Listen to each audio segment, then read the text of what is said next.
જીવ માત્ર ઉપર કરુણા છે તો ઈશ્વરના અસ્તિત્વની હયાત સમયાંતર. સુરત પ્રજ્ઞશ્રી શાહબુદ્દીન રાઠોડ આશીર્વાદ માનવ મંદિરની મુલાકાતે. સત્ય, પ્રેમ અને કરુણા એ જ ઈશ્વરનું અસ્તિત્વ. સુરત માનવ સેવા ટ્રસ્ટ સંચાલિત આશીર્વાદ માનવ મંદિર ધોરણ પારડી કામરેજની મુલાકાતે પધાર્યા.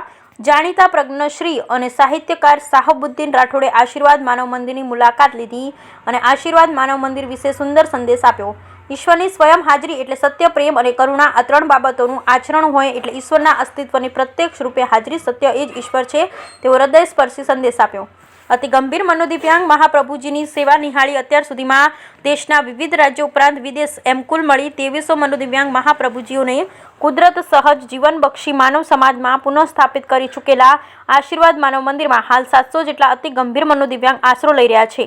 તેની સાથે પ્રજ્ઞશ્રી શાહબુદ્દીન રાઠોડે સમય વિતાવ્યો. આશીર્વાદ માનવ મંદિરના ટ્રસ્ટી ભરતભાઈ વાંગુકિયા અને જયરામ ભગતે માનવ સેવા ટ્રસ્ટ સંચાલિત આશીર્વાદ માનવ મંદિરની સેવા પ્રવૃત્તિની વિસ્તૃત માહિતીથી પ્રજ્ઞશ્રી શાહબુદ્દીન રાઠોડને અવગત કર્યા. સંસ્થા દ્વારા થતી અનેકવિધ સેવાકીય પ્રવૃત્તિઓ વિશે અવગત થઈ ખૂબ ખુશી વ્યક્ત કરી.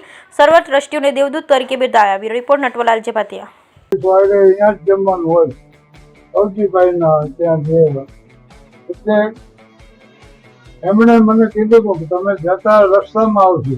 અમે માનવ મંદિર સંસ્થાની મુલાકાત લઈને જાય. આ સંસ્થાનું જોઈને બહુ વ્યવસ્થિત કામકાજ છે. એટલે બિલ્ડિંગ વિશાળ છે, પૂરતી લિવિંગ સ્પેસ, જેને કે જીવન જીવવા માટેની જગ્યા સ્પેસ નથી.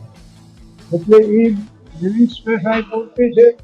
પછી એની સારવાર બહુ સારી રીતે લેવાય અને એ પાછા સાજા થઈ જાય એટલે એના પરિવારનું સુકૃત કરવામાં આવે. સેવા છે એ જ પ્રભુ છે.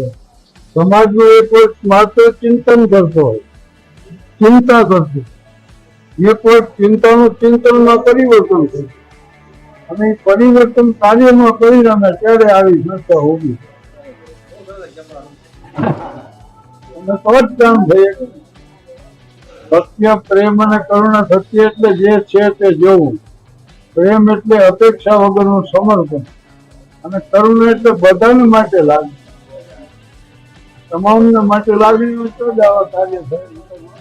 કરુણાનું અહીંયા વાસ્તવમાં એનો અભિવ્યક્તિ જોવા મળે આ સંસ્થા.